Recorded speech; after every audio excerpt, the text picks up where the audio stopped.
Well, it's great to be here at the Harvard China Forum 2017, and anytime I think Mark Cuban is around, it's kind of a little bit of fun, isn't it?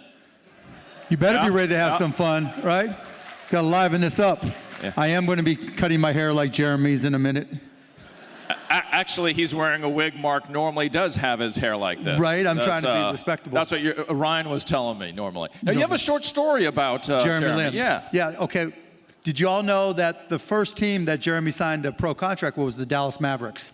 And so we signed him. He was undrafted out of Harvard, and our scouts really liked him. So called him up and said, we'd like to invite you to Summer League. Right. And after he did really well. We offered him a contract. And it was a guaranteed contract for 1 year. But he decided that he wanted to play close to home so his parents could see them. So that's when he signed originally with the Warriors. And that started his progression. How and about back then, the Warriors then weren't the Warriors now. Yeah. So they were a little bit different back then. They were basically horrible. And don't mince words, Mark. No, I mean, you know, it wasn't the worst run NBA franchise at the time, but it was close. So for him to go back home was a big step. So, Mark, why are you here? Why are you here at the Harvard China Forum today? Because I wanted to learn. Much like Jeremy said, the world is changing. And I think there are unique opportunities for our two countries to work together. But in particular, I think there's a significant growth of entrepreneurship in China. And it's a little bit new to their culture, and I think that creates opportunities for me as an entrepreneur at heart and somebody who cherishes working and developing other entrepreneurs. You have a very interesting story. We don't get to talk about it a lot. Tell me about what Mark Cuban was like in college. You know, Secretary Paulson talked about going to Wesley on weekends.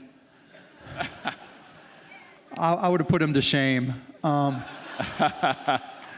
You know, seriously, when I went to Indiana University, I know all you guys who couldn't get in and came to Harvard instead.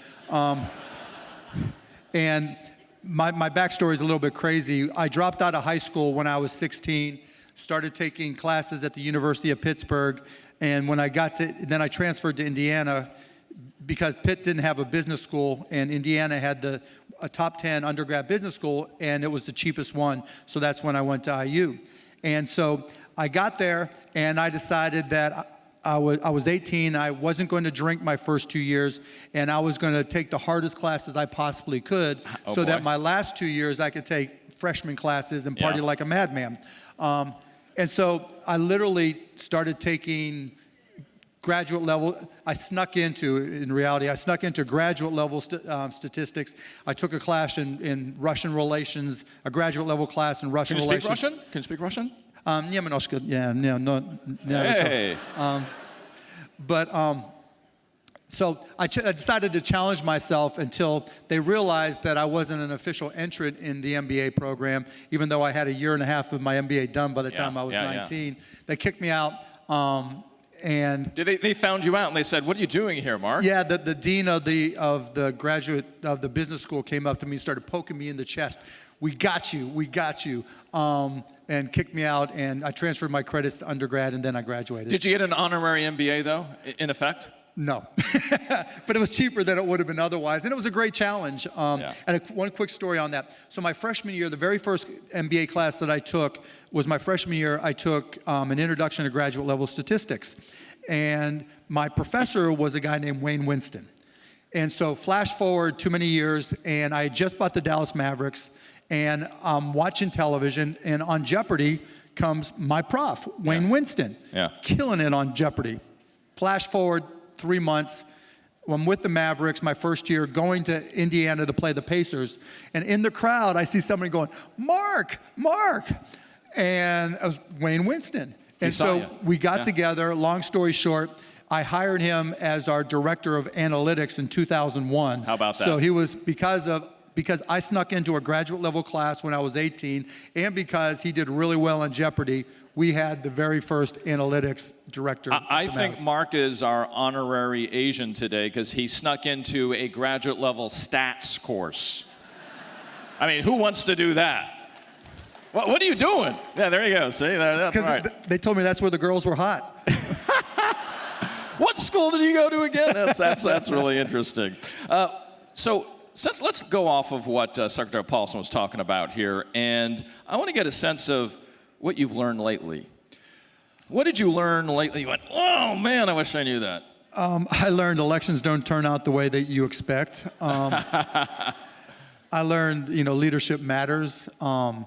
I learned that where there's uncertainty, there's opportunity. And I think that's where we stand now. I think worldwide there's a significant amount of uncertainty. And because of that, that kind of draws people to reevaluate their circumstances. And I think that's what's happening in the relationship between China and the United States. We're going to get to that. Is there a new Mark Cuban today in 2017 than there was in 2016? Because I've been watching a lot of your interviews. Is there a new voice? Is there a new Mark Cuban coming out of you? No, it's the same guy. Yeah. Same guy? The same guy. Who's your mentor? I don't have one. My father's probably the closest. I've never... The way I was raised with my dad did upholstery on cars. So if you had a rip on your car seat, he was the guy you went to. And he was like, I have no idea what you're talking about, but I have confidence in you that anything you set your mind to, you can learn. And that's the way I've always approached things. I didn't take tech classes or programming classes in college, but once I got to a job in Mellon Bank, I realized I had to teach myself, and that's the way I've always been. Did you work in the family business? There was no family business. There was not. No, because you said he was an upholsterer. Yeah, he was an upholsterer. You never worked with him side by side? Well, I worked. He had me come in and sweep the floors. He worked at a shop that did upholstery, and he was like, "I have you here because I never want you to have to work here." Wow. Where did you get your sense of intellectual curiosity? And you've recently said creative thinking is going to be it. Yes. But where did you get your intellectual curiosity? I'm so competitive, right? And no. Him? And I wasn't ever really much of an athlete, and so that didn't pan out. But to me, the ultimate sport is business. You're competing against the rest of the world 24/7 by 365. And if you're going to compete, you have to commit. Yeah. And I love to learn and I love to compete. And I realized early on that if I put in the time and I committed to learning, I can keep up and stay ahead. And I think if you're a watcher of Mark Cuban, you realize you don't take necessarily sides. You just want to win. And you also want to win intellectually. Like, what is the right idea? Right. And let's talk about one of those right ideas, and that's China and the Mavericks. Okay. So the Mavs going after almost 700 million NBA viewers annually, right? That's like double the size, as many of you know in this room, of the United States in the number of NBA viewers. What are you seeing there? I mean, I see opportunity, as you mentioned. I mean, first of all, the first Chinese player to ever play in the NBA, Wang Zhizhi, played for the Dallas Mavericks. That's right. And it was an amazing day. And I'll add, when he first stepped on the court in 2001, I think it was, there was an incident where there was an American plane had been detained in China. And so literally he walked on the court and everybody, a sellout crowd at the Dallas Mavericks, stood up and gave him a standing ovation. And what that showed me was when there's uncertainty, when there's conflict, sports can overcome and sports can create commonalities and strong commitments and relationships. And you've done that not only early on by, again, the first Chinese player for the NBA, also another one, also Satnam Singh. There's some ideas happening over there at the Mavs that's a little bit different than other franchises. Yeah, I mean, look, the NBA, after soccer/football, the NBA is the basketball is the most popular sport in the world. Yeah. And there's unique opportunity there. And so to be able to communicate and connect with the Chinese people, particularly in an online environment, it's easy now. We have Brian Klein here, somebody who, we hired somebody who's fluent in Chinese so that we can originate content, we can be on Weibo, we can stream all day, every day. In Mandarin, you're increasing that programming? Yeah, absolutely. I mean, the more that we can stream in Mandarin, the better. And so we're getting, hundreds of thousands of followers, millions of views, and so the response is there. What is the metric you're watching for success in China when it comes to the NBA, specifically the Mavs? Yeah, I don't have it's too early to set a metric. I mean, traditionally you'd look at followers and views and engagement, but really we're trying to see how wide we can extend our reach, right? How many different things we can try that gets response, because we're so early in the game. Is it too early for virtual reality, 2D virtual reality versus 3D virtual reality? Augment, what are the things that we can mess around with that changes the game? Oh, we're going to get to that stuff too. Who in here knows who Shen Shu is? Anybody who Shen Shu is? I know this guy does. 27 years old. He's Chinese. You know what he did for, I think, 100 days in a row? He went out to a basketball court in China and shot 300 points. And on the 100th day, he came to visit the Mavs in the U.S. Yeah. Is that right? Did I get that right? Yeah, pretty much, yeah. And he came and came to a game, and it was just, and he caught Dirk's attention. Yeah. And he got all of our attentions. And with Ryan's help, I mean, we invited him in. It's just, again, that's another example of sports transcending everything else and creating a heartfelt bond. On that note, who plays basketball in this room? Or has played? Who wants to play? No, it's just shocking, right? There's like 7 hands up, right? Well, I don't want to tell Mark, but it's not looking so good for the Mavericks, I don't think. In China. I'm joking, of course. Let's get to something. So Shark Tank, and we think of entrepreneurship. By the way, a side point here is I actually, when they were thinking of having a host in the beginning, I auditioned for it. Really? Yeah. I think when I auditioned for it, they said, no way, we're not going to have a host. That was before my time. Yeah. You would have changed history. So entrepreneurship, what is different in this day and age when we think about the transnational qualities that are so important with entrepreneurship? You came here knowing that there are going to be some big thinkers and big financiers here, along with yourself being a fellow billionaire, that you wanted to have some brain knocking, if you know what I mean, to get some new ideas about what's happening in China and the U.S. Yeah, I mean, particularly from a technological perspective, the internet changed everything. Yeah. And now with machine learning, deep learning, it's changing even more. That's right. And so before when I'd start a company and there would be no global perspective at all. Yep. And now China, all of Asia, Europe to a lesser extent, but still Europe, we're competing globally at every level now with new advanced technologies. Whereas before you could kind of isolate yourself and still be successful. That's not the case anymore. You're seeing a lot of Chinese companies come here. Secretary Paulson talked about some of the issues, but you now have to have their perspective that you're not just competing with American companies, but you're competing with China, Chinese investors, and Chinese technology. The interesting thing I saw, Mark, was at Davos when President Xi was there and he gave a speech. And I sat there and I was listening to President Xi and I said, gosh, that sounds like that could be a speech coming from somebody like you or from a leader in the United States. And then we also have had, of course, the last decade where China's really existed as a MNC culture writ large, not only in the Asian region, but now the United States. That's got to be something that you got to be watching. No, of course. Yeah. I mean, look, that's why I'm here. Yeah. Right? You cannot isolate yourself any longer. The fact that you're here, the fact that you're committed to, understanding the relationships between the two companies, you understand that we are finally, for better or worse, in a scenario where Chinese technology companies have certain advantages over U.S. technology companies that you have to be aware of competitively. Give me one. There are, in machine learning, facial recognition. Mm-hmm. When you talk about facial recognition, I have a lot of computer vision machine type companies. You talk about facial recognition here, everybody freaks out. They don't want to see you introduce facial recognition in any way, shape, or form. Right. In China, okay, it's here, right? And you look at Baidu, you look at others that are just pushing the envelope and making it better and better and better, and that's going to be leverageable to other opportunities. So culturally, that's created an advantage for China that we have to compete with. Have you met President Xi? Yes. What was your conversation about? Hello, thank you, smile. my one, ni hao, smile, yeah. Han hao, yeah, that was it. That right? was it, yeah, the Chinese state dinner. What were you trying to say in your brain to him then at that time, since you couldn't tell him? I don't have Jeremy Lin's bun. Yeah. Please talk to me.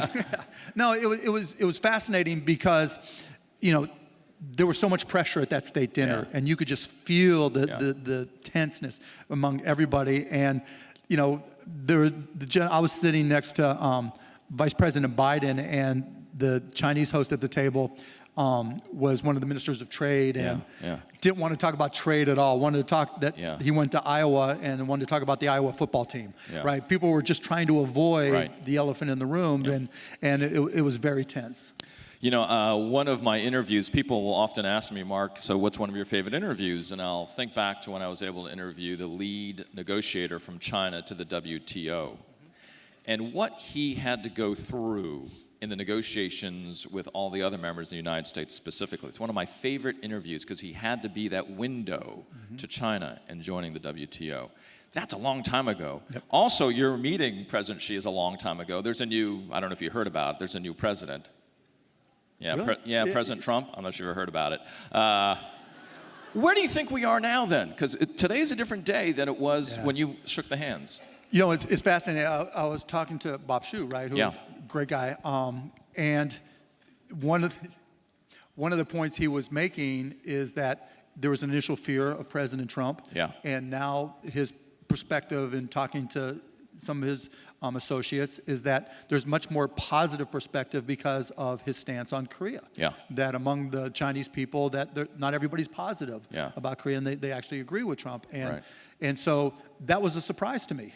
And you know, personally, I'm not a huge fan of our president and some of the issues.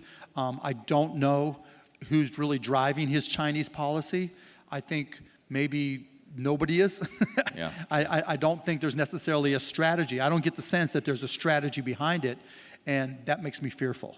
Now, I do feel that because of that uncertainty, that the Chinese now have to be much more careful and much more observant and communicate much more. And that creates, you know, whether it's intentional or not, a positive effect. So this is a space you know really well, and a lot of folks that will come on and talk to me about China-U.S. relations will often bring up, it's business first, Richard, before we talk about international security, before we talk about North Korea, when we talk about the United States and China. Is business that language that will keep the countries together, the United States? Without question, without question. Yeah. I mean, you know, every business in the United States that makes products goes through the decision process of, do I make it domestically or do I import? And that process now is a lot more politically driven. You know, President Trump talks about buy in America, made in America, buy American, right? And so you have to go through the conscious process of saying, okay, you know, I need to try to make this in the United States first. And then I have to deal with what ramifications are there going to be if I can't. Not just today, right now, in terms of pricing, but what executive order that initiates a review will our president create that might create problems for me. When's the first time you were in China? I haven't been. You've never been? Never been. I've sent a lot of people, but Anybody want to invite Mark Cuban for dinner? Oh, and you all have now, to what about those of you who are not raising your hand? Yeah, I know, yeah. Okay, thanks a lot. Suggestion, those who raised hands, get a basketball. No, I don't care about a basketball, right? That I got. What do you think will succeed today in the transnational brain that we have? Like, all these are transnational brains in here that will succeed today in this environment that we're talking about of business in the United States and China, which nobody can avoid now. You have to think on both sides of the coin, right? You can't isolate yourself anymore. You have to be aware of the political ramifications. You have to be aware of the business ramifications. You have to pay attention on a daily basis to the climate, because it's going to change, and we don't know what's going to happen. And so, because, again, I go back to uncertainty. Whether you were positive or negative about the relationship between the two countries, you knew where you stood, right? There were rules, even if they were unwritten, that you could follow. Those rules are done. Those rules are gone, and particularly from this side. And you have to be very cognizant, and you have to be willing to adapt very quickly. And so I guess the overriding issue is speed. You've got to be able to recognize changes, adapt to them, and introduce new programs, policies, whatever it may be, instantaneously. You're really loyal to Dallas, Los Angeles. That's where your offices are. In terms of your investments, you're very clear about where you're going to invest. It's not going to be Silicon Valley. Right. Why won't you invest in Silicon Valley? I'd rather invest in, quote unquote, right? I'd rather invest in Boston or Dallas or Austin or Bloomington or Miami Ann Arbor, Kansas City. There's a different culture in Silicon Valley where everybody thinks they're a genius. Everybody thinks they have the next best deal, and even when you hire somebody, they're looking over your shoulder. They're only here because they need to get paid until they can start their own Hooli, you know? Not everybody watches Silicon Valley. Yeah. That's okay. So that's a problem. Yeah. Whereas I think here there's a lot of brain power in the area, and I just like culturally and the drive of people who just they define their own success. They find their success differently outside of Silicon Valley. Okay, so let's take that idea that where you're identifying hotspots, right, where there's creative thinking happening in the way that you want. What are you looking at in Asia? What are the hotspots there? I mean, again, it's funny.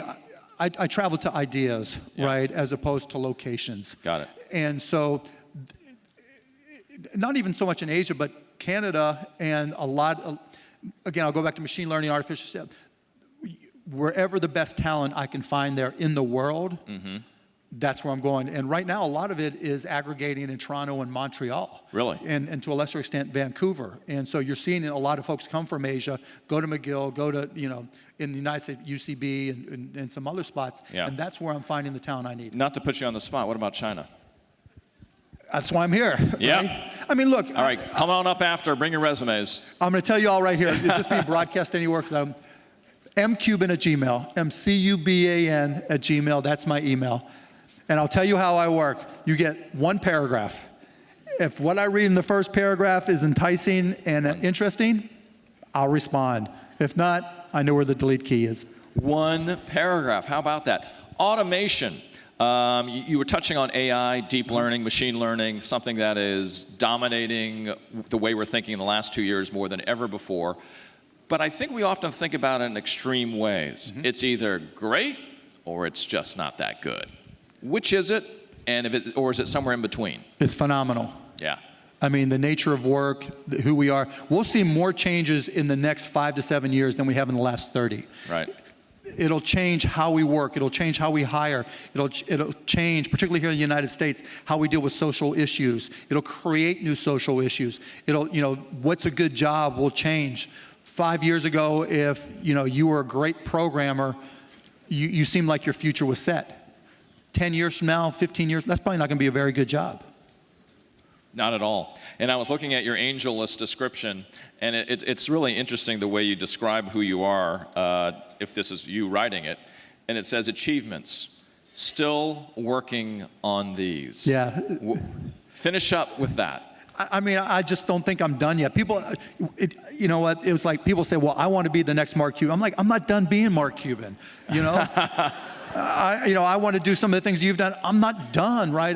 I think the best is yet to come. I literally, I get excited about this opportunity. When I say, machine learning, deep learning, say all the derivatives underneath AI is going to change technology more than it has in the past 3 decades, I'm literally taking a Python class to freshen up. I'm literally, if you go into my bathroom, there's a book, Machine Learning for Dummies, no lie, right?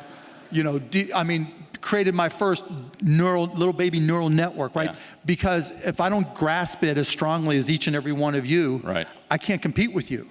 But if I can understand and apply to all my businesses and apply to my experiences, then I can kick your ass. I don't care how smart you are, right? And that's my goal. So when I say I'm not done yet, yeah, I want to compete with every kid in this room, and I want to be able to not only stay up, but stay ahead, because I think what my strongest skill set is applying new technologies to business environments and trying to see around corners. And energy. Mark Cuban, ladies and gentlemen. Thank you, Mark. Thank you, everybody.